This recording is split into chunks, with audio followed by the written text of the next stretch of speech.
Assalamualaikum warahmatullahi wabarakatuh.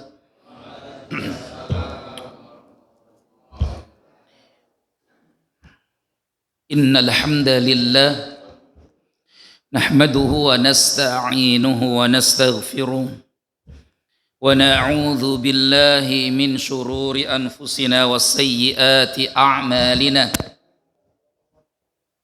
Man yahdihillahu fala mudilla lahu wa man yudlilhu fala hadiya lahu.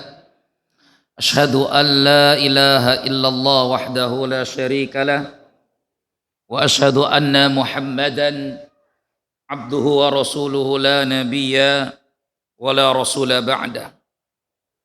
Allahumma salli wa sallim wa barik wa karrim ala habibina wa nabiyyina wa syafi'ina wa sayyidina wa maulana Muhammadin wa ala alihi wa ashabihi wa man tabi'ahum bi ihsanin ila yaumiddin.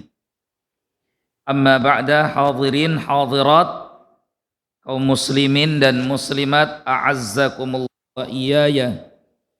Alhamdulillahi rabbil alamin. Segala pujian dan syukur hanyalah milik Allah Rabb semesta alam. Salawat beriringkan salam kita curah limpahkan pada Nabi besar Muhammad sallallahu alaihi wasallam, pada keluarga dan para sahabat Nabi ridwanullahi alaihim ajma'in, serta umatnya yang mengikuti dengan ihsan hingga akhir zaman. Alhamdulillah, malam ini kita sambil niatkan i'tikaf selama berada di dalam masjid akan melanjutkan ngaji kita dari kitab Nida'atur Rahman li Ahlil Iman. Sekarang kita lanjut ya ayyuhalladzina amanu yang ke-19. Tentang apa itu? Tentang tahrimu irsin nisa'i hatta yaslamna ma akhadna minal muhur. Ini haramnya mempusakai, mewarisi perempuan, istri, ya. Dan kemudian perintah agar kita ini menunaikan haknya istri, membayar mahar mas kawin dan tidak mengambilnya kembali. Tak boleh ya. Quran surah An-Nisa ayat 19. Kita mulai dari situ ya, ayat 19 ya. Bismillahirrahmanirrahim. Ya ayyuhalladzina amanu la yahillu lakum an tarisun nisaa karha wa la ta'dhuluhunna litadhhabu bi ba'dhi ma ataytumuhunna illa an ya'tina bi fahishatin mubayyinah wa 'ashiruhunna bil ma'ruf fa in karihtumuhunna fa 'asa an takrahu syai'an wa yaj'alallahu fihi khairan katsiran. Wahai orang-orang yang beriman, tidak halal bagi kamu mempusakai, mewarisi wanita dengan jalan paksa, dan janganlah kamu menyusahkan mereka.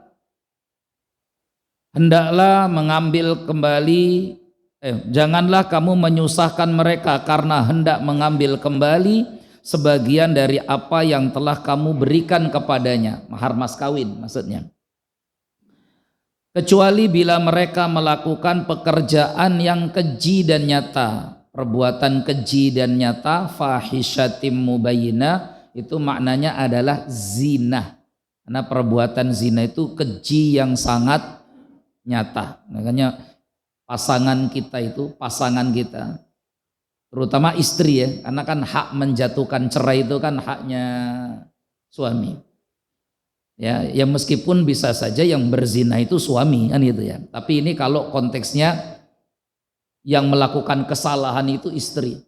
seandainya istri berzina, naudzubillah, maka Al-Quran itu menganjurkan kalau istri berzina itu ya sudah diputus saja, selesai, diputus saja, tidak perlu dipertahankan, karena zina itu fahishatim mubayyinah, perbuatan keji yang nyata. Putus, selesai, supaya tidak jadi sebab datangnya kemurkaan Allah kepada keluarga. Karena kata Imam Syafi'i, kalau ada dosa yang mewarisi, kalau ada dosa warisan, maka di antara dosa warisan itu adalah zina. Maksudnya apa? Kalau orang tuanya dulu berzina dan tidak bertobat, maka biasanya anak keturunannya pun akan ada yang mengikuti perbuatan itu. Kadang kita saksikan tuh gitu, orang tuanya berzina, anaknya berzina, cucunya berzina, terus begitu. Kecuali kalau diputus mata rantainya. Bagaimana cara memutus mata rantainya? Taubat nasuha. Taubat apa? Nasuha. Makanya di akhir surah Al-Furqan itu Allah terangkan tentang dosa yang paling besar. 3. 1, musyrik, menyekutukan Allah. 2, membunuh. 3, berzina. Terus Allah tutup ayat itu. Illa man taba wa amana wa amila amalan salihah faulaika yubaddilullahu sayyiatihim hasanat. Kalau ada orang melakukan salah satu dari 3 dosa paling besar tadi, kecuali dia bertaubat kepada Allah, taubat nasuha, wa amana, kemudian dia memperbaiki imannya, wa amila amalan salihah, dan mengisi hari-harinya dengan amal-amalan saleh, faulaika yubaddilullahu sayyiatihim hasanat, maka Allah akan ganti dan rubah dosa-dosanya menjadi kebaikan-kebaikan. Ya, jadi dosa-dosanya itu dirubah sama Allah jadi apa? Jadi kebaikan. Jadi putus tuh mata rantainya karena taubat nasuha. Nah, ini kalau pasangannya melakukan perbuatan keji, ya sudah, maka lebih baik pisah. Ya, lebih baik pisah daripada nanti mendatangkan murka Allah. Nah, tapi wa ashiruhunna bil ma'ruf, bergaulah dengan mereka dengan cara yang baik. Maksudnya istri-istrimu itu. Fa in karihtumuhunna, seandainya kau tidak menyukai salah satu dari sifat buruk yang dimiliki pasanganmu, fa'asa an takrahu syai'a, bersabarlah. Sabar, kata Allah, kalau di sini diterjemahkannya begini. Kemudian bila kamu tidak menyukai mereka, maka bersabarlah, karena mungkin kamu tidak menyukai sesuatu sifat dari pasanganmu itu, padahal Allah jadikan pada diri pasanganmu itu banyak kebaikan-kebaikan yang lain. Di pasangan kita itu enggak sempurna-sempurna amat, sebagaimana kita juga tidak sempurna. Jadi suami itu ya enggak sempurna, sebagaimana istri tidak sempurna. Maka Al-Quran mengingatkan, selagi kesalahan istrimu itu bukan fahishatim mubayyinah, selagi kesalahan istrimu itu bukan perzinahan, maka bersabarlah kalau menghadapi istri kita yang ada kekurangan dalam dirinya.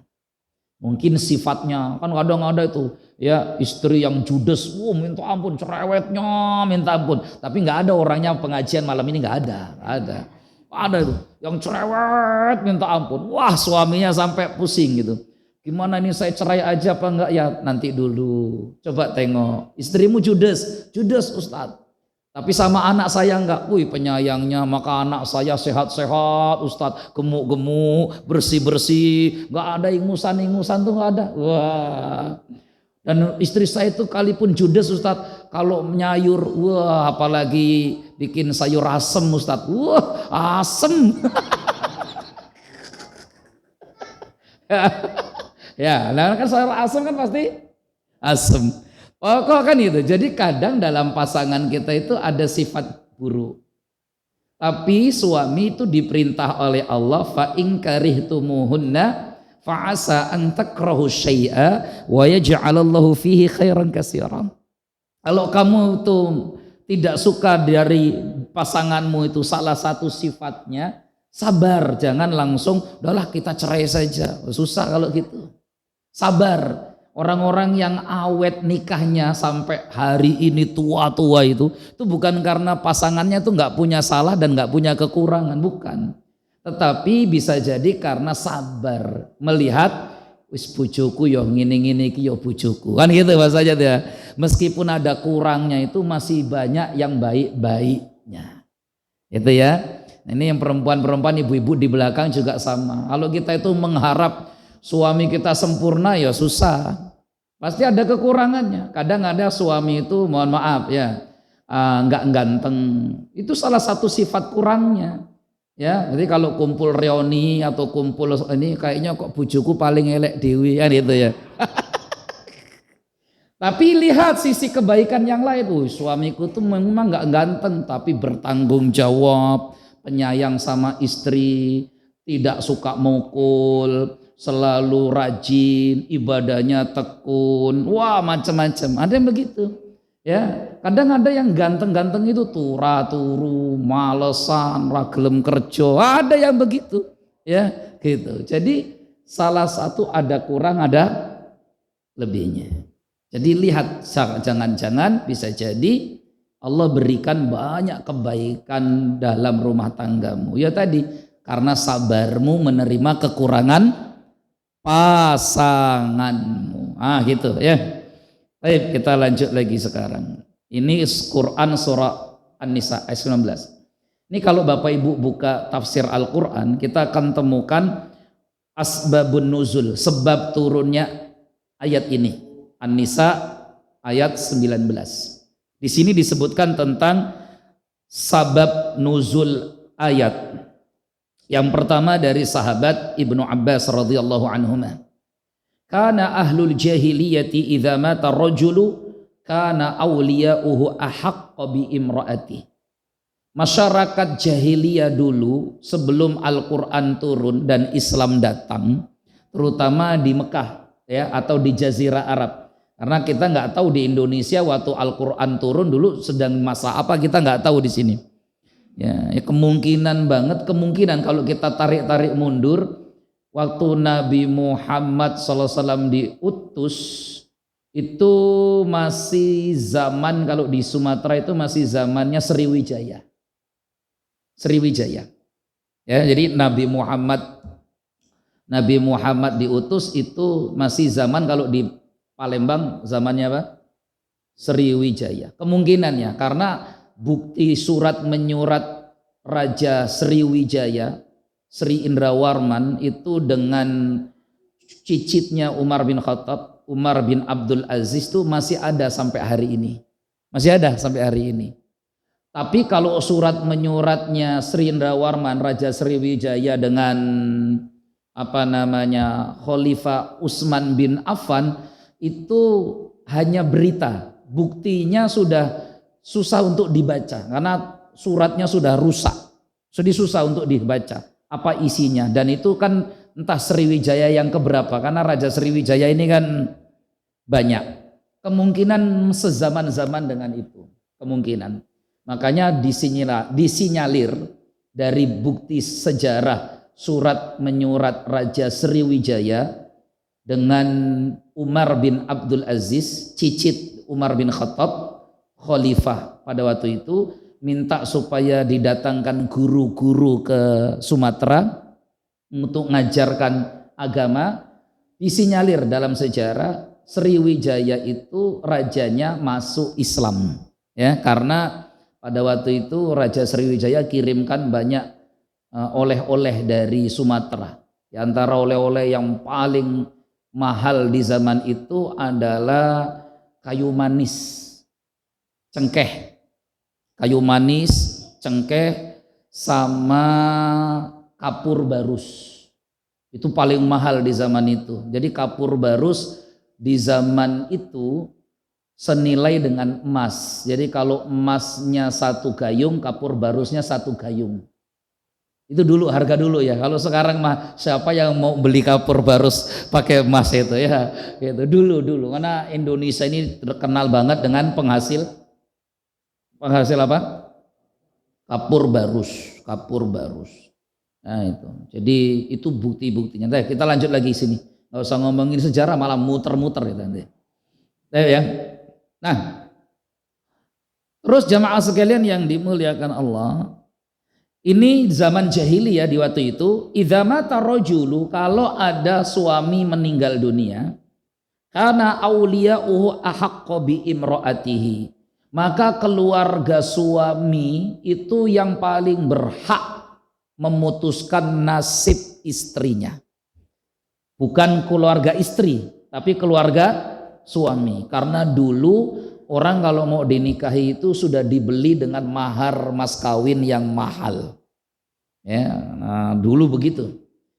Insya'a ba'duhum tazawwajaha. Seandainya keluarga itu masih berminat, maka dia akan dinikahi lagi oleh keluarganya tanpa diberikan mahar mas kawin. Nggak ada mahar mas kawin.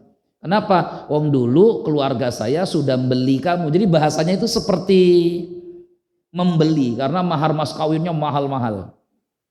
Wa insya'u zawwajuha, tapi kalau mereka nggak minat, mereka akan nikahkan perempuan itu dengan laki-laki lain. Nah nanti laki-laki yang menikahinya itu membayar mahar mas kawin, diambil oleh keluarga si laki-lakinya tadi itu, karena sebagai bentuk ganti rugi. Selama ini dia hidup di keluarga kami, dulu kami sudah beli dan begitu, kayak transaksi akhirnya ya, dibeli.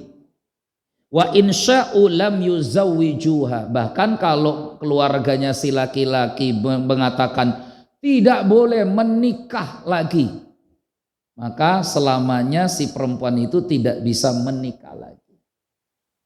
Itu budaya zaman jahiliyah dulu. Maka setelah Islam datang turun ayat ini luar biasa, itu memuliakan wanita di surat An-Nisa. Ya ayyuhalladzina amanu la yahillu lakum an tarisun nisaa karha. Hai orang-orang yang beriman, nih sekarang Islam sudah jadi agama kalian, maka budaya tradisi leluhur yang ratusan tahun dulu tidak memberikan hak seorang janda setelah mati suaminya, dihilangkan semua.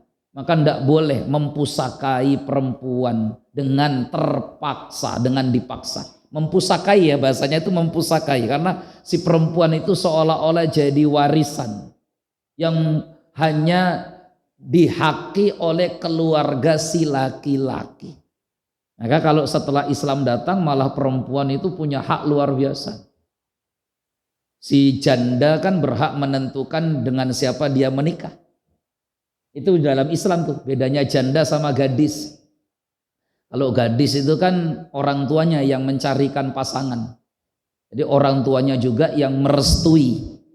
Ya kan, itu gadis. Tapi kalau janda itu berhak menentukan pilihan dirinya sendiri. Itu bedanya janda sama gadis tuh. Tapi kalau sekarang mah gadis-gadis juga kayak janda, berhak ngatur orang tuanya. Ngatur orang tuanya. Kalau enggak mau kabur. Ya, ngeri sekarang anak-anak sekarang ini, tidak mau kabur. Padahal orang tua itu pasti akan pilihkan untuk anaknya jodoh yang terbaik, jodoh yang terbaik itu ya. Kalau orang tua yang benar loh ya, orang tua yang benar. Karena memang kewajiban mencarikan pasangan untuk anak-anak kita perempuan itu kewajiban orang tua, bapaknya. Maka kalau ada orang tua punya anak perempuan, diberi nafkah yang halal, dididik dengan pendidikan yang baik, dicarikan pasangan yang saleh, wajib orang tuanya masuk surga. Itu kata Nabi begitu. Jadi orang tuanya berkewajiban mencarikan pasangan yang baik, yang saleh. Nah, maka ayat ini mengangkat derajat wanita. Terus ada pula sebab nuzul yang kedua. Ini dari Ma'qil bin Yasar. Dari Ma'qil bin Yasar. Jadi ada sahabat Nabi namanya Ma'qil bin Yasar. Ya ini lumayan berharta. Ma'qil bin Yasar berkata, kanat li ukhtun. Saya ini punya saudari perempuan yang saya mau carikan pasangan, suami. Fa'atani ibnu ammin li. Kemudian ternyata adik saya itu ditaksir oleh sepupunya. Ya, maka saya nikahkanlah adik saya itu dengan sepupunya. Meskipun sepupunya ini tidak sebanyak hartanya seperti yang dimiliki keluarga Ma'qil bin Yasar. Summa talaqaha talaqan lahu ruj'ah. Tapi ternyata pada waktu ini, kalau ini kisahnya menarik, ini kisahnya pada waktu itu Ma'qil tuh sudah mengikhlaskan adiknya, udahlah kamu nikahi adik saya lihat kamu orang baik, tapi saya nggak punya mahar mas kawin yang ini, udah nggak penting mahar mas kawin banyak-banyak, cukup sekedarnya saja, yang penting kamu jaga adik saya. Itu maksudnya tuh begitu. Setelah dinikahi, ternyata suaminya menceraikan adik Ma'qil bin Yasar. Cerai yang masih boleh dirujuk kembali. Summa tarakaha hattan qadat iddatuha. Tapi ternyata nggak dirujuk-rujuk. Hatta intaqadat iddatuha, sampai masa iddahnya selesai.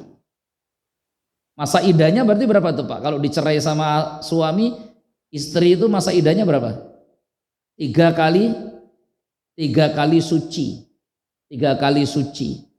Ya, itu masa menunggunya. Jadi kalau suami belum rujuk juga setelah 3 kali suci, berarti dia sudah tidak bisa lagi ya bersama, kecuali harus diulang akad nikahnya. Ya, kecuali harus diulang akad nikahnya. Itu ditunggu 3 kali suci.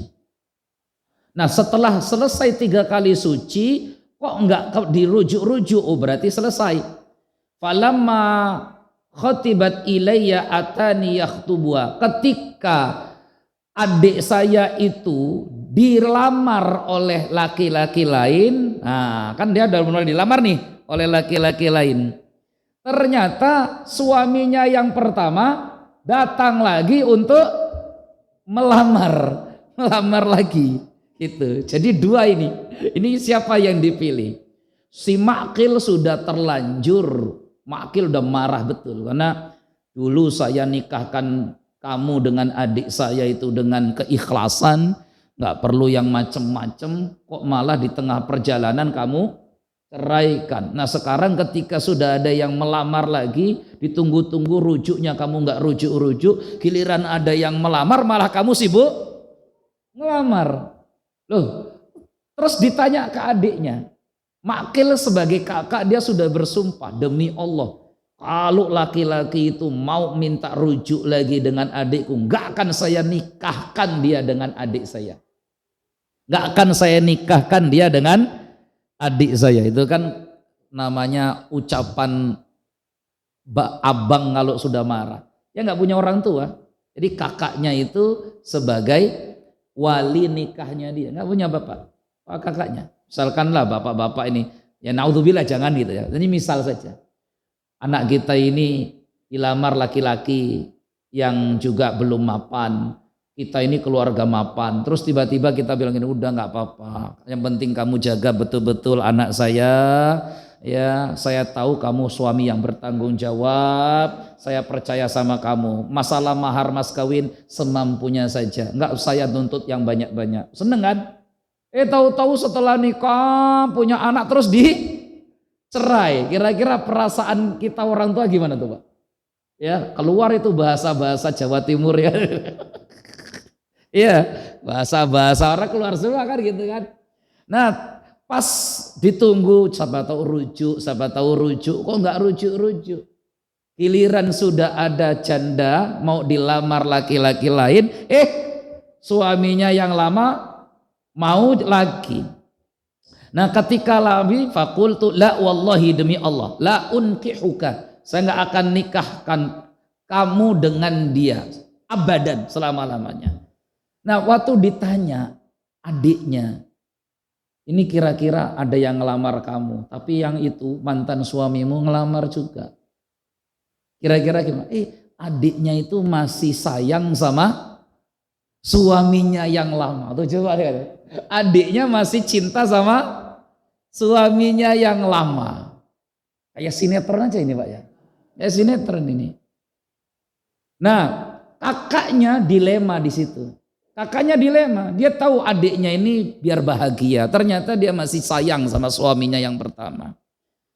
Meskipun yang melamar nih bagus, baik. Tapi kakaknya sudah bersumpah. Demi Allah, saya nggak akan nikahkan dia dengan kamu abadan selama-lamanya. Sudah bawa nama Allah. Akhirnya turunlah Quran surah, di sini disebutkan turunlah Quran surah Al-Baqarah. Wa idza talaqtumun nisaa fabalagna ajalahunna fala ta'dhuluhunna ay yankihna azwajahun. Intinya di surat Al-Baqarah ini Al-Qur'an mengatakan jika memang suami istri yang bercerai itu ingin kembali menikah lagi dan mereka berdua masih saling mencintai, janganlah walinya menghalang-halangi. Karena orang yang paling berhak untuk kembali dengan istrinya adalah mantan suaminya. Itu intinya tuh surat Al-Baqarah ini. Lah akhirnya dia sudah kemakan sumpah. Padahal tadinya pakai paksaan. Ini kaitannya dengan paksaan ya, karena dia dipaksa. Ya, sementara si perempuan masih cinta sama suaminya. Nah, karena sudah dipaksa dan sudah bersumpah tadi, Maqil bin Yasar akhirnya membayar kafarat sumpahnya, memberi makan 10 orang fakir miskin atau puasa 3 hari berturut-turut. Jadi kembali kepada makna bahwa tidak boleh kita memaksa-maksa, ya, tidak boleh kita memaksa-maksa, apalagi memutus hak seseorang,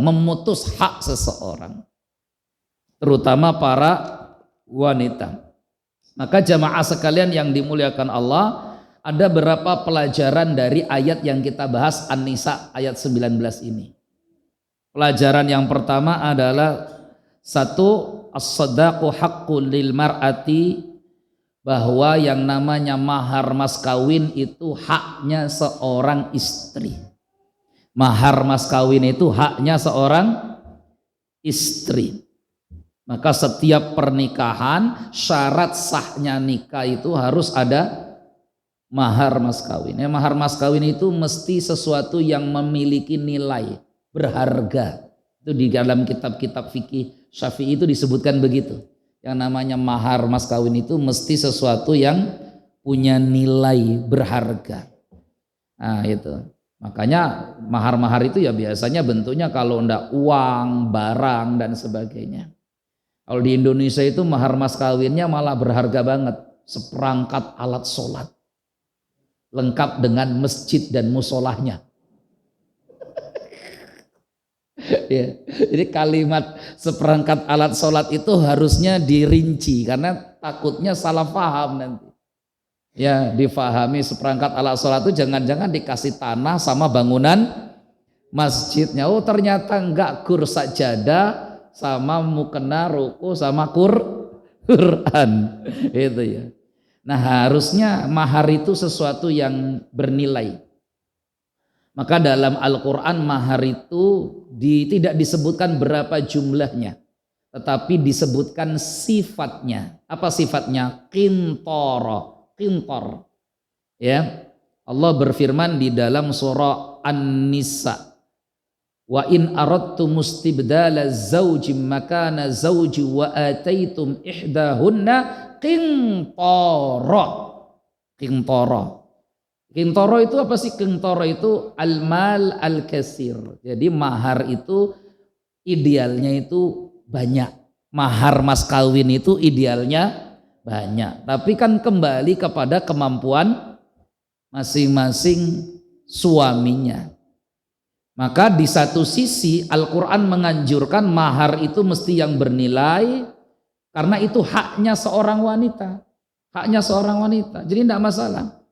Jadi bicarakan dulu tuh sebelum ke pernikahan tuh tentang mahar, karena itu haknya perempuan. Kalau nanti, naudzubillah nih, kalau nanti ternyata pernikahan itu harus berakhir dalam perceraian, maka adanya mahar itu satu sisi bisa menenteramkan hati seorang wanita. Kalau dia bernilai, saya dicerai dan saya nggak punya kerjaan, selama ini bergantung sama suami. Syukur-syukur dulu saya waktu nikah sama suami minta maharnya nggak banyak, cuma 10 hektar kebun sawit kan gitu. Jadi masih bisa itu. Nah sekarang misalkan kalau ada terjadi perceraian dan mahar mas kawinnya tidak bernilai, itu kan yang sering kali jadi korban siapa? Perempuan. Dia selama ini dalam rumah tangga nggak bekerja, hanya mengandalkan suaminya. Terus punya anak, bercerailah dia dengan suaminya. Mahar mas kawinnya dulu seperangkat alat sholat. Terus bercerai sama suaminya pasti bilang keluar kau dari rumah ini, kan gitu katanya kan. Keluar, bawa anak 2 orang, mau kemana coba Simbo ini? Mau balik ke rumah orang tuanya sudah meninggal semua. Mau balik ke rumah kakaknya juga anak pitu. Ya.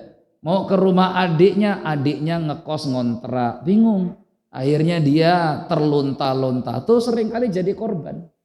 Maka mahar itu salah satu cara untuk melindungi perempuan. Ya, anjurannya seperti itu. Maka disebut dengan qintor. Qintor itu al-mal al-kasir. Ya, setidaknya bernilai lah. Jadi kalau yang punya anak-anak perempuan, ya enggak masalah, karena itu haknya dia kok. Berapa mahar mas kawinnya? Saya minta misalkan 5 gram emas. Lumayan kan 5 gram emas kan? Saya minta 10 gram emas. Lumayan. Sekarang 5 gram, sekarang 1 gram, berapa 1 gram sekarang gitu? 2 juta. 2 juta setengah. 2,5 juta kali 5 gram kan lumayan kan, 12.500.000. Setidaknya kalau ada apa-apa 12.500.000 itu masih bisa jadi pegangan, bisa untuk modal, bisa untuk apa kan itu. Coba seperangkat alat sholat, kan bingung kita ya, mau kenanya mau dipakai apa ini, ya guru untuk sholat doang ya. Itu kalau 5 gram, coba kalau 10 gram kan lumayan lagi, 25 juta. Ya, itu jadi Islam itu sudah memberikan perlindungan luar biasa kepada wanita jika nanti suatu saat terjadi hal-hal yang tidak diinginkan. Itu sebenarnya tujuan dari mahar mas kawin itu ada di balik itu. Tapi kalau memang suaminya nggak sanggup bagaimana? Hadis Nabi yang lain, khairun nisa aisaruhunna mata'an. Sebaik-baik perempuan adalah yang memudahkan urusan mahar mas kawinnya. Nah, di Indonesia ini yang dipakai hadis ini, makanya mahar mas kawinnya ringan-ringan, ya, ringan-ringan. Ya kita ini laki-laki itu pakainya hadis ini terus kalau mau ngelamar. Ya janganlah mahal-mahal pak, karena sebaik-baik perempuan itu yang maharnya paling ringan, gitu ya. Saya ya pakai dalil itu dulu. Nah nanti giliran kita yang punya anak perempuan pakai ayat itu tadi. Iya. Jadi pakai kingtor ontak apa kaifata wain arotu mesti pakai kingtor. Ya, akhirnya nggak ketemu kan? Yang satu pakai ayat, yang satu pakai hadis. Maka dari situlah kita ini mesti memahami, yang perempuan selain dia juga mesti bernilai, tapi juga pahami siapa calonnya sehingga tidak terlalu memberatkan dia dalam urusan mahar mas kawin. Ini di Indonesia ini insya Allah lah, kalau mahar mas kawin ini nggak terlalu ruwet lah, ya. Kalau orang Arab tuh memang luar biasa, mahal-mahal. Saya waktu itu lagi duduk di halte, terus ada orang Arab duduk di sebelah, umurnya sekitar ya hampir 50, kita ngobrol-ngobrol lah. Sampai akhirnya dia tukaran, dia punya YouTube terus cerita-cerita. Akhirnya ceritanya ngalor ngidul, kita cerita keluarga, nikah, macam-macam. Terus saya tanya, Anda sudah nikah? Baru nikah. Saya nikah umur agak tua. Arbaun, umur 40 tahun saya baru nikah. Oh. Kalau saya nikah masih muda, ya 24 tahun saya nikah. Arba wa ishrin saya sudah tazawwaj itu. Wah, kenapa? Ya mahar murah di tempat kita Indonesia. Nah, terus saya tanya, kamu kenapa kok? Mahar di sini mahal. Saya harus kerja nabung umur hampir 40 tahun baru saya bisa nikah. Emang berapa saya tanya? Sekian real. Saya hitung-hitung sekian real itu sekitar hampir 400-an juta. Itu orang Arab itu. Biasa-biasa saja itu, segitu tuh. Bayangkan coba, apalagi yang anaknya luar biasa. Makanya orang Arab tuh kalau ketemu orang Indonesia seneng banget itu, ya itu. Itu TKI, TKW itu bawaannya pingin dinikahi aja. Karena mahar mas kawinnya murah itu ya. Tapi ya TKI-nya seneng asal dinikahi betul-betul dinikahi. Banyak orang-orang Indonesia yang nikah sama orang Arab tuh banyak di sana. Ya. Nah, kita lanjut lagi, nggak usah ngomongin itu. Intinya mahar mas kawin itu haknya hanya perempuan. Kasih. Bukan hak laki-laki, bukan. Itu kewajibannya suami. Maka tidak boleh mahar itu dipakai oleh suami kecuali atas izin dari istrinya. Baik izinnya itu dalam bentuk pinjaman, hutang, atau hibah pemberian. Itu ya. Jadi kalau hutang ya harus dibayar. Saya ada perempuan datang konsul, dulu dia diberi mahar mas kawin sama suaminya, nilainya lumayan, emas dulu. Terus sekarang sudah cerai. Nah, mahar mas kawin itu dipakai oleh suaminya untuk usaha, buka usaha. Sewa ruko, buka usaha, dan qadarullah usahanya itu bangkrut. Ya. Tapi dulu akadnya adalah saya hutang dulu ya mahar mas kawinnya. Maka karena dia suaminya, toh nanti kalau suaminya rezekinya lancar juga pasti akan dikembalikan. Qadarullah malah cerai. Sekarang sudah cerai. Nah setelah cerai itu si istrinya ini bingung, mantan istrinya. Kenapa? Karena ketika diminta maharnya yang dulu suaminya nggak ngasih. Loh itu kan dulu kamu hutang. Ya kan itu untuk kepentingan kita bersama katanya gitu. Ya akhirnya nggak ketemu. Jadi zolim. Suaminya itu apa? Zolim. Karena mahar itu haknya istri. An Ibni Abbas radhiyallahu anhu maqal. Ibnu Abbas radhiyallahu an berkata, lamma tazawwaja Aliun Fatimah, ketika sahabat Ali menikahi Fatimah. Qala lahu Rasulullah, maka Rasulullah sallallahu alaihi wasallam berkata, ini tentang cerita Ali sama Fatimah ya. Jadi sahabat Ali itu dilihat-lihat sama Rasul tuh ada naksir sama putrinya. Maka kata Rasulullah, Ali, sepertinya saya tengok-tengok kamu ini suka sama putriku Fatimah. Iya ya Rasulullah. Terus kenapa kamu enggak utarakan? Saya belum punya mahar mas kawin. Saya enggak punya apa? Mahar. Karena Ali ya memang bukan sahabat yang kaya, bukan. Bukan juga orang yang pintar berdagang nyari duit seperti Abu Bakar dan Umar bin Khattab, bukan. Ali itu orang-orang yang betul-betul cinta akhirat, betul. Berjuang untuk Islam. Maka kemudian Rasul tanya, ya, aina dar'uka? Di mana baju perang, baju besimu yang dulu aku pernah kasih? Ada ya Rasulullah. Jadi dulu Rasul pernah ngasih baju perang, baju besi ke Ali. Terus Nabi tanya, kemana baju perangnya? Ada ya Rasulullah. A'tiha syai'an, jadikan baju perang itu mahar mas kawin untuk pernikahanmu dengan putriku Fatimah. Tuh lihat, Rasulullah memudahkan urusan calon mantunya, gitu ya Pak ya. Kasih ini baju perangnya untuk mas kawin. Sudah. Maka ma'indi syai', kalau a'tiha dar'uka al-hatimah fa'ata, setelah diberikan dakhala biha. Dalam riwayat anna Aliyan lamma tazawwaja Fatimah arada an yadkhula biha. Setelah menikah dengan Siti Fatimah, Ali itu ingin mendatangi Siti Fatimah, maksudnya itu ke kamar. Famana'ahu Rasul, maka Nabi melarang. Nanti dulu. jangan dulu. Ya, ke kamar jangan dulu. Lu kan sudah menikah. Ya jangan dulu. Kenapa jangan dulu? Hatta yu'tiyaha syai'an minas shadaq. Baju perang mahar mas kawinnya belum dikasih.